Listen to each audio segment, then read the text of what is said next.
Oke, selamat pagi Pak Irfan. Hari ini kelompok kami akan mempresentasikan segala materi tentang sistem informasi. Yang pertama yaitu konsep dasar sistem informasi. Definisi sistem informasi secara umum merupakan kegiatan atau aktivitas yang melibatkan serangkaian proses berisi informasi-informasi yang digunakan untuk mencapai tujuan.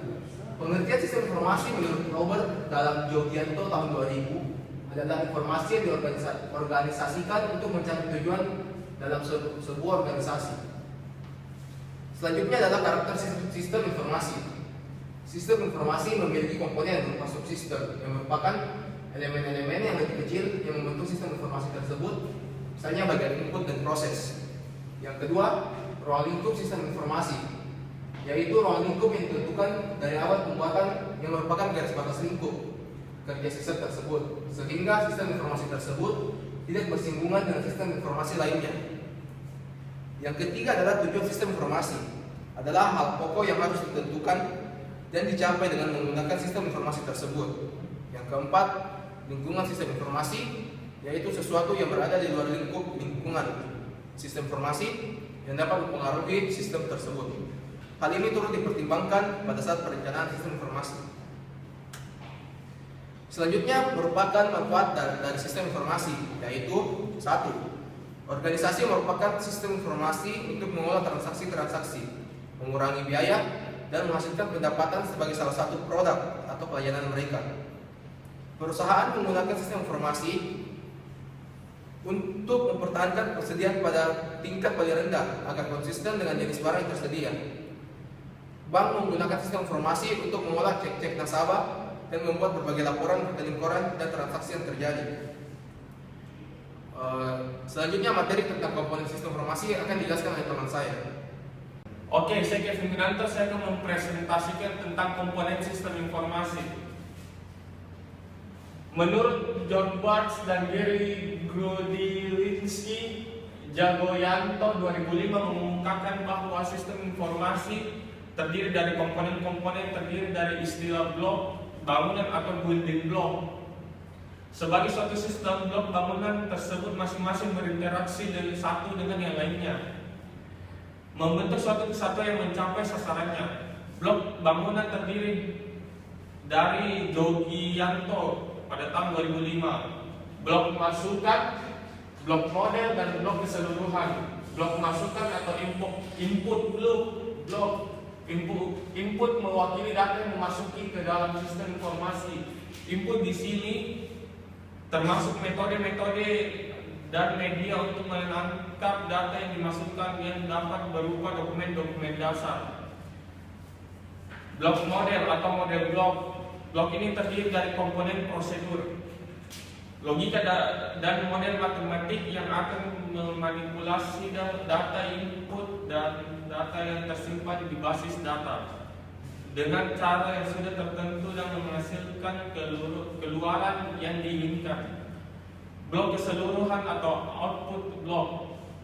Produk dari sistem ini ialah keluaran yang merupakan informasi yang berkualitas dan dokumentasi yang berguna untuk semua tingkatan manajemen serta semua pemakai sistem. Blok teknologi dan blok basis data dan blok kendali. Blok teknologi atau teknologi blok. Teknologi ini digunakan menerima input, menjalankan model, menyimpan data, dan mengakses data. Menghasilkan dan mengirimkan keluaran yang membantu pengendalian sistem secara keseluruhan, yaitu terdiri dari 3 bagian, yaitu teknisi, humanware atau brainware, perangkat lunak, software, dan perangkat keras. Blok basis data. Database blok. Database blok merupakan kumpulan dari data yang saling berhubungan satu dengan yang lainnya, tersimpan di perangkat keras komputer yang digunakan perangkat lunak untuk memanipulasi basis data atau manipulasi dengan menggunakan perangkat lunak paket yang disebut dengan DBMS, Database Management System. Blok kendali atau control block. Beberapa pengendalian perlu dirancang dan diterapkan untuk meyakinkan bahwa hal-hal yang dapat merusak sistem dapat dicegah bila terlanjur terjadi kesalahan data langsung cepat diatasi. Sekian dan terima kasih. Saya akan melanjutkan presentasi dari teman saya. Nama saya Adi Wijaya dari Sistem Informasi 5101. Nah, saya akan membahas elemen sistem informasi. Suatu sistem informasi terdiri dari beberapa elemen-elemen penting yang terdiri dari orang, prosedur, perangkat keras, perangkat lunak, basis data, jaringan komputer, dan juga komunikasi data. Semua elemen-elemen ini merupakan komponen fisik. Oke, saya akan menjelaskan satu persatu tentang elemen-elemen sistem informasi. Yang saat itu orang atau personil yang dimaksud di sini adalah operator komputer, programmer, personil, data entry, analisis sistem, dan juga manajer sistem informasi. Yang kedua itu prosedur. Prosedur merupakan sebuah elemen fisik karena prosedur disediakan dalam bentuk fisik seperti instruksi ataupun buku panduan. Dalam hal ini ada 3 jenis prosedur yang sangat dibutuhkan, antara lain yaitu instruksi untuk pemakai, instruksi untuk penyiapan masukan, instruksi pengoperasian untuk karyawan pusat komputer. Selanjutnya saya akan membahas 3 itu perangkat keras. Perangkat keras itu suatu sistem informasi yang terdiri atas komputer atau pusat pengolahan unit masukan atau keluaran, peralatan penyimpanan data, dan terminal masukan atau keluaran. Yang ketiga itu perangkat lunak. Perangkat lunak suatu elemen komputer yang dapat dibagi menjadi 3 jenis utama, yaitu A. Sistem perangkat lunak umum, misalkan sistem pengoperasian dan sistem yang data. B. Aplikasi perangkat lunak umum seperti model analisis dan keputusan. Dan C itu aplikasi perangkat lunak yang terdiri program yang secara spesifik dibuat untuk aplikasi. Nah, 5 itu yaitu basis data, file yang berisi program ataupun data dengan dibuktikan adanya media penyimpanan data secara fisik seperti disket, hard disk, magnetic tape, dan lain sebagainya. File juga meliputi keluaran atau output tercetak dan catatan lain di atas kertas, mikrofilm, dan lain sebagainya. Nah, jaringan komputer. Jaringan komputer ialah sebuah kumpulan komputer, printer, dan peralatan lainnya yang saling terhubung dalam satu kesatuan tertentu. Alur cara kerjanya begini: informasi data bergerak melalui kabel-kabel atau tanpa kabel, sehingga memungkinkan penggunaan suatu jaringan komputer dapat saling terhubung dan juga bisa memungkinkan untuk saling bertukar dokumen ataupun sebuah data yang sangatlah penting dalam sebuah perusahaan atau sebuah kantor. Nah, 7 itu komunikasi data. Komunikasi data ialah merupakan sebuah bagian dari telekomunikasi yang secara khusus berkenaan atau berhubungan erat dengan transmisi atau pemindahan data dan informasi di antara sebuah komputer dan juga sebuah piranti-piranti yang lain dalam bentuk digital yang dikirimkan melalui sebuah media komunikasi data. Data dapat juga diartikan sebagai suatu atau sebuah informasi yang disajikan oleh sebuah isyarat digital.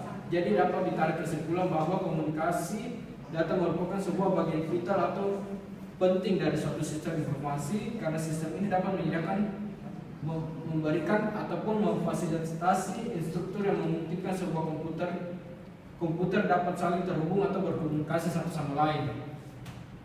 Jadi kesimpulan yang didapat dari elemen sistem informasi yaitu jadi elemen-elemen komputer sangatlah penting hubungannya antara satu sama lain.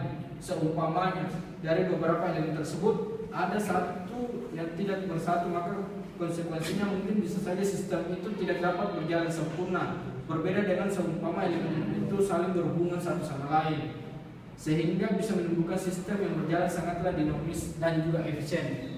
Nah, demikian dari presentasi saya. Sekian dan terima kasih. Nama saya Mila Rahmatika. Saya akan menjelaskan tentang arsitektur sistem informasi. Arsitektur informasi atau arsitektur teknologi informasi adalah suatu penataan atau rencana kebutuhan informasi di dalam suatu organisasi.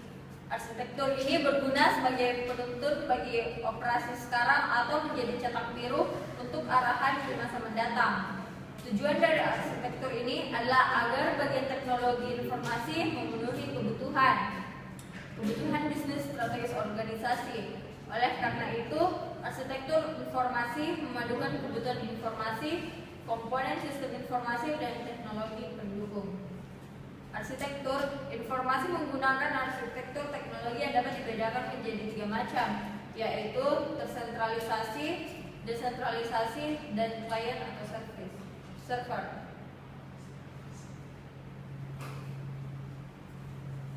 Arsitektur tersentralisasi.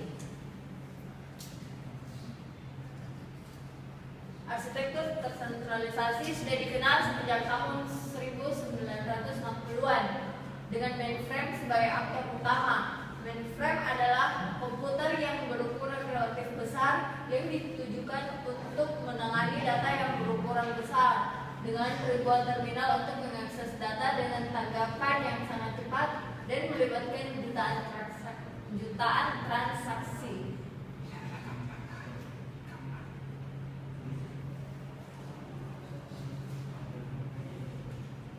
Ini contoh-contoh gambar dari arsitektur tersentralisasi.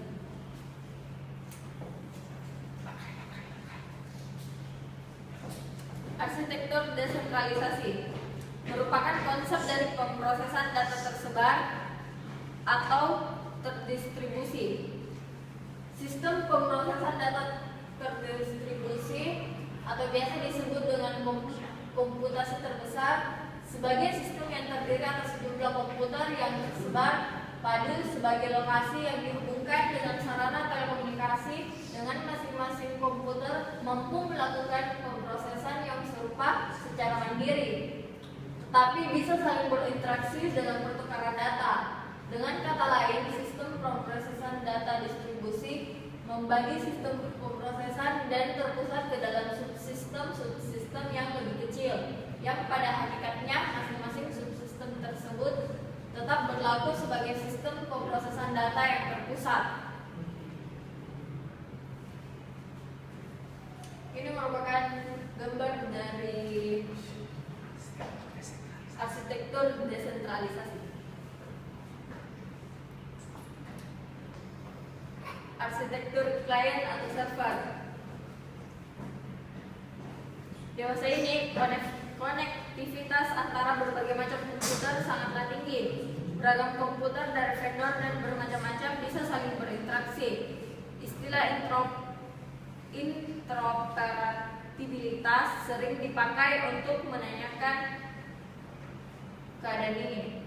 Perkembangan ini akhirnya juga disusul oleh kemudahan perangkat lunak untuk saling berinteraksi. Sebuah basis data pada prinsipnya dapat diakses oleh perangkat lunak apa saja. Sebagai gambaran, jika Anda menggunakan basis data Oracle, Anda bisa memanipulasi basis data Anda dengan menggunakan perangkat lunak seperti Delphi, PHP, Visual Basic, ataupun yang lain. Klien mempunyai kemampuan untuk melakukan proses sendiri. Ketika sebuah klien meminta suatu data ke server akan segera menanggapinya dan memberikan data yang diminta ke klien bersangkutan. Setelah data diterima, klien segera melakukan pemrosesan. Ini gambar untuk klien atau server. Demikian presentasi dari saya, selanjutnya akan dilanjutkan oleh teman saya. Oke, sekarang saya akan melanjutkan materi tersebut tentang klasifikasi sistem informasi. Klasifikasi sistem informasi yaitu level organisasi, area fungsional, dukungan yang diberikan, dan arsitektur sistem informasi.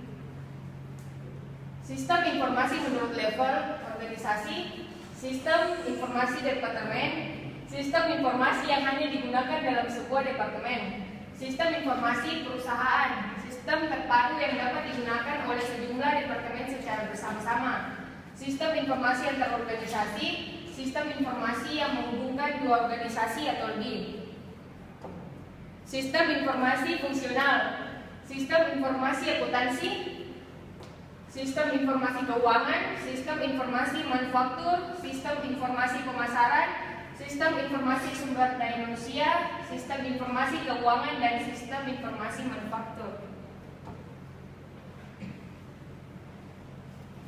Sistem informasi berdasarkan dukungan yang tersedia, sistem pemrosesan transaksi, sistem informasi manajemen, sistem otomatis perkantoran, sistem pendukung keputusan, informasi eksekutif, sistem pendukung kelompok, dan sistem pendukung cerdas.